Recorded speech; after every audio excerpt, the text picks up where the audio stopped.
yaxshi o'tiribsizlarmi? Sizlar nashot 570 ming so'm bo'pti. Bo'ldi, agar una bo'ladigan bo'lsa 3 ga bo'l tez. Nima avariya bo'pti? O'sha o'tiray.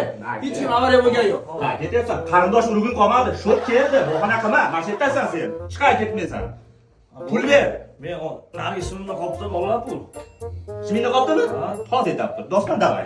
Voy, rostga begar gapirsan. Qaysi mingda qoldi? Ha? Mana shu mingda qoldimi, ha? XB material. Yo'q, bunda qoldimi? Kuzga ko'rasan. Balki bunda qolgandir. Nomard. Qara. Hamma uyindagi hamma shimni olib keldik. Qaysi birda qoldi? Nima bahona qilasan endi, ha?